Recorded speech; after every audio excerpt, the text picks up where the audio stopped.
Today we'll make the satisfying looping animation in Blender geometry nodes. We'll set up concentric rings, reuse points on the splines for instancing spheres, rotate them by varying degrees for a seamless loop, and add glow and glass materials. Let's go. Alright, jumping into geometry nodes tab, click plus new, and we do not want this group input, so we can press X to delete that. So let's start with some points. Shift A and bring in a points node. And we're going to want to specify this count with the group input because we're going to use this throughout this graph. So that shows up now in the modifier stack. So we can change that to, for example, 10. And then we'll Alt-Shift click to connect this points output. So right away, let's instance on points a curve circle. And let's boost this resolution to 128 so we get a nice smooth curve. Now, if we look at the instances, we've got 10 instances stacked on top of each other.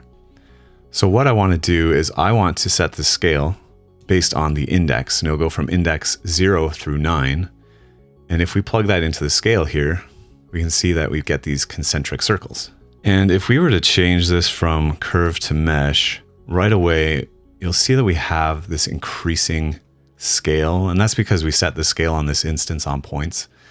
So what we can do is we can just realize the instances right here, and that'll give us more control over that radius. It'll be uniform that way. So let's dial this down to 0.3 so that we get these nice thin lines. And now what I want to do is I want to take one of the points from this splines. We have 10 splines, but these splines have control points. And what I want to do is I want to reuse the points that exist in this spline, and I want to select which points we can instantiate our glowing orbs on. So let's branch this geometry here, and we'll say instance on points. And so that we can see the effect as we build this out, let's Shift A to bring in a join geometry, and we'll plug that instance on points into that join geometry. And now for the instance, we're going to want an icosphere. We'll give this 3 subdivisions, and while we're at it, let's shade this smooth. Now obviously the radius is way too big, so we'll dial that down. We'll set it to 0.3. So obviously we don't want every single point on these splines to be selected, so let's select out the endpoint selection. And with this output, we can select which points we actually want to use for our instance on points. So if we plug that in and go to the top view, we start to see that there's 2 points selected. We've got the start size and the end size. So the end size we can just set to 0. Hopefully you can't hear my robo vacuum in the background. So what I want to do next is I want to make it so that these spheres, that they increase in scale as the rings get further and further out. So that'll make the design just a little bit more interesting. So to do that, we've got this scale input right here on these instances. So let's try using a map range node where we'll plug this into the scale. And if we just bring in the index node and plug that into the value, nothing really happens. Let's try using the right index values. We want to map from index 0 through, in our case, 9. So it's going to be the group input minus 1. So we'll subtract 1. And this becomes the from max. So we've got values from the index being 0 through 10 minus 1. We'll just hide that to save some space. And then I want to say from a minimum scale of maybe 0.7 through a bigger scale of 0.125. I'm just throwing numbers in to see what happens. And this isn't behaving as expected. I want the scale to gradually increase like so. And so I think what's happening is we don't have the true index values that we're expecting. We're expecting these 0 through 9 index values to represent the rings, but it looks like we lost those index values when we realized the instances, because we had 0 through 9 instances, but now we have splines. And so I think what we can do is we can bring in a capture attribute, and we'll use this index, and we'll capture the index that exists on the splines. And that will capture the spline index of 0 through 9. And instead of using this old index down here, we can use the index that we took a snapshot of and plug that into this map range node. And now we can see that it is starting to taper. So if we change this to smooth step, it will ease that a little bit more. But now we can see that that is definitely like the taper effect that we wanted. So I think that value is pretty good. I'm actually going to leave a bit of space because we're going to duplicate these spheres to add a glass casing around the glowing orb inside. But before we get to that detail, let's start to rotate these spheres around, especially to get it to loop properly, since that'll be the bulk of the work. So let's talk about the logic really quick. what we're going to need to do is we're going to need to specify that the outermost sphere is going to need to rotate one full rotation in the amount of frames that we specify in our animation, so the end frame. So in 250 frames, 360 degrees for the last orb. So let's start setting that up. We know that we're going to need to set the position based on some kind of animation driver. So let's build on that. Let's Shift A and bring in the scene time frame and right click this end frame to copy as new driver. And we'll take this end frame and divide it by this driver. So we'll paste that in. So that gives us our animation percentage. And then we need to multiply that percentage by 360 degrees or tau. And we'll use that value on a vector rotate.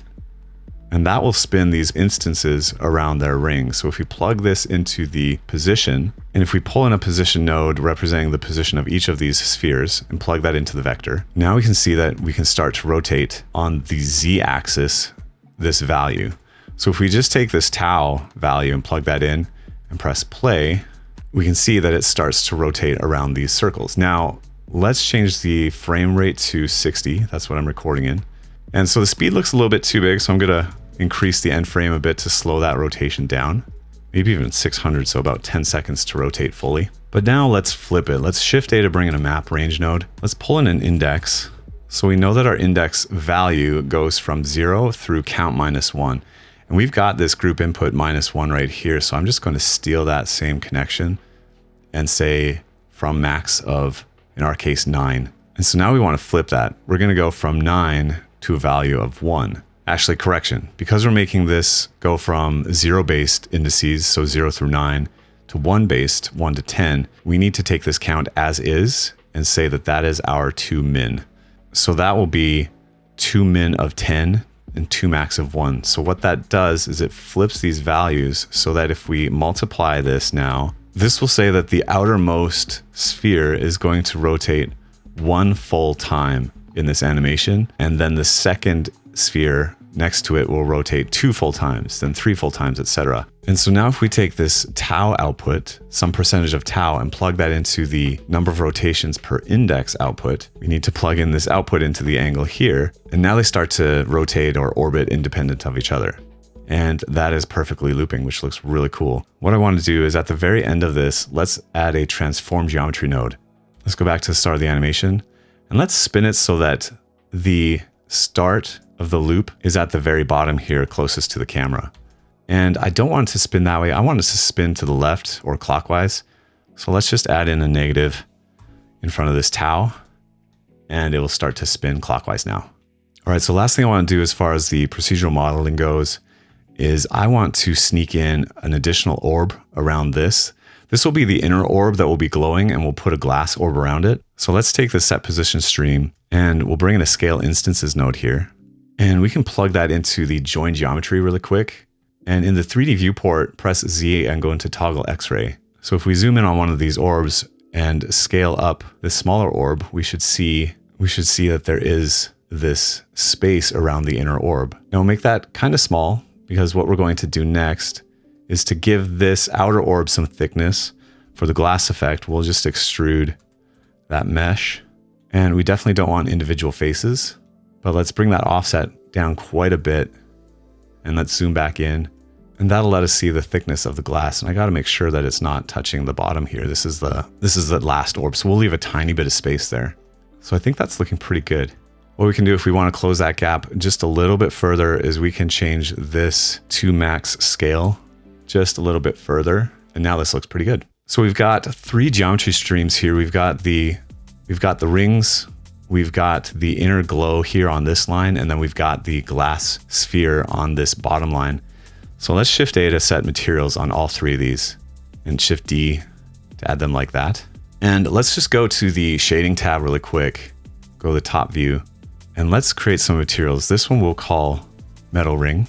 We'll add a new material and we'll call this one glow, and add one more material and call this glass. And jump back to geometry nodes really quick. And we'll say this is our metal ring, this is our glow, and the bottom is our glass shader. So now let's start adding materials for all 3 of these. And before I jump into the shading tab, there's one last thing I want to do to set up the materials is I want to store a named attribute, and I want to capture the index of this sphere. So let's change this to an integer, and we'll store this on the instance because these are instances of the sphere. And we'll call this IDX and plug that integer value into the value input. So now what that'll let us do is in the materials, we can have some variety in the color of the glow across these spheres. So let's jump into shading and let's work on the glow effect first. To access that index, we'll need to bring in an attribute node, and that value is on the instancer, and we called it IDX. And we can plug that into a black body. So we'll plug that into the temperature, and we'll plug that into the base color.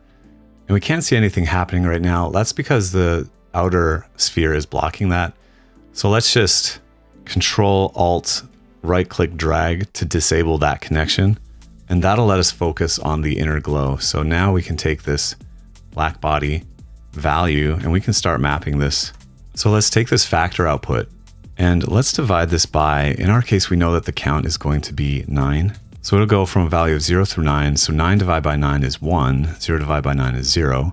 So that gives us our range of 0 through 1. And if we pull in a map range node here and connect that before the black body and say that that value goes from 0 through 1, I want to map that to 2200 to 15,000 for our black body. Now you can see that we go from this warm color to this really high, to this really cold, bright kind of daylight color. But I want to flip that so that the warm color is the slower orbs on the outside. So let's just Shift D this math node and we'll subtract 1 from that value. We can see that that flips.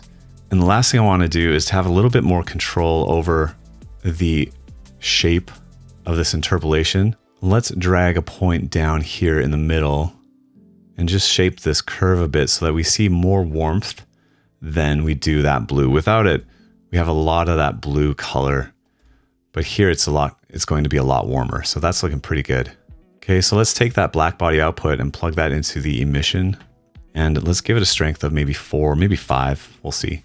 And since we're here adding emission, let's go to our compositor, press N to hide that, click plus new to bring in a new compositor, and Shift A to bring in a glare node. We'll throw on a bloom, set it to high quality, and we'll view what that bloom looks like with the viewport shading compositor set to always. So now we have this really nice bloom. Let's turn the strength down quite a bit, maybe 0.2 for now. That's looking pretty good. Okay, so now let's jump over to our glass, and I'm gonna do a basic EEVEE compatible glass shader. And to do that, it'll be a mix of transparent BSDF with a refraction BSDF. And a handy shortcut that I learned with Node Wrangler enabled is we can select these two nodes and press Control equals to automatically add those shaders together. So let's Control Shift click that to see what we've got for now. And yes, we do need to go back to geometry nodes, Command Alt right click drag that to enable it. And then back in the shading editor, let's Shift A to bring in a glossy BSDF. And we'll mix this together with the other shaders we've got, like so. And for the factor, we'll just use a layer weight, which we'll set to Fresnel. And we'll play around with this blend, holding Shift until we like the effect that it gives. We don't need this principled BSDF anymore, so we can click that and press X to delete it. And let's maybe jump into our render settings and let's turn on ray tracing as well. We get a bit of a cleaner glass effect. I'm not sure why it's so noisy right now. We'll come back and take a look at that in a minute, but let's get the metal shader on these rings. So let's go to the metal ring. For this, we'll just crank the metallic up and we'll turn the roughness down maybe to about 2. We can try giving it a coat as well. We'll just crank the weight up. We'll play with that roughness to about 5. And we can darken the color of that metal as well, bring it down to a dark gray. And now I want to see what this looks like without any kind of world influence. So we can turn that to 0 and go to rendered view. Ooh, that's looking pretty sweet. Okay, so that's pretty much it for the shading. The last thing we should do though is let's press N to pull up the sidebar here. And let's change the render method to blended. And that will make this glass look a lot smoother. And once we get some lights in the scene, it'll reflect the highlights really nicely. So let's close that up and let's start bringing in some lights. Let's go to Layout tab and let's go to the top and let's Shift A to bring in an area light. And let's press G to move that on the X axis. And I'm pressing Control to snap to the grid, it looks like. And if we rotate on the Y 90 degrees, we'll point that light straight at the rings. So let's go into light properties and maybe we should go to render and see what we're doing here. Let's set the power up to maybe something like 300 We'll increase the size of the square, and we can give this a color so that we start to get a bit more color in this scene. Let's give it a nice cool blue. And I'm going to tick off normalize so that we get a bit more brightness there. And going back to solid view, let's set our pivot to the 3D cursor by pressing the period key, 3D cursor. And if we shift D and rotate, we'll say 180 degrees. Now that'll be on the opposite side. So for that one, we can change that to be a nice warm orange color. And that will match the orange and the blue scheme that we have going on. Let's bring in bloom here to see what that looks like. It's looking pretty nice. I like that. So now we got these nice highlights on the glass here. And let's set up our camera. So click camera in the outline here. And if we press Alt-R, Alt-G, and let's press tilde to go into the view camera, press GZZ and back that off by pulling the mouse down. And since our pivot is still the 3D cursor here, we can press RX and we can just rotate this so we get this nice overhead view here. And in the camera, let's change the focal length to maybe 20, something kind of extreme. Press GZZ to pull that in quite a bit. I'm going to shift this on the local Y axis by pressing Y twice. And I think that's looking pretty good. We can GZZ a little bit further to pull in just a bit more. I think that looks pretty cool. I like that these lights are on an angle here. That looks pretty interesting. And we can play that back to see the motion. And one last change we can try making is I can see on the orbs here, the reflection is pretty strong. We can either try giving a bit of roughness to the glass, or we can try changing the size of this square. So maybe we'll change that to about 2. And same with this other area light, we'll change that to 2. And that shrinks the highlights in these spheres a bit. So I'm really happy with how this turned out. Let's go into the render settings to render this out as an animation. So in our render properties, we'll use EEVEE here. 64 samples is good. We've got ray tracing turned on. Let's try setting the color management to something like medium contrast, medium high contrast. I think that looks pretty good. We can go into our output here, and I'm going to set this to 2560 by 1440. Got 600 frames, and I'm going to change this to a video. Since I'm using EEVEE, I'm not worried about losing any rendered frames. We'll change the encoding to MPEG-4. Video codec, for me, H.265. H.264 is perfectly fine as well. And the output quality will change to perceptually lossless. Last thing is to go up to the render menu and render the animation.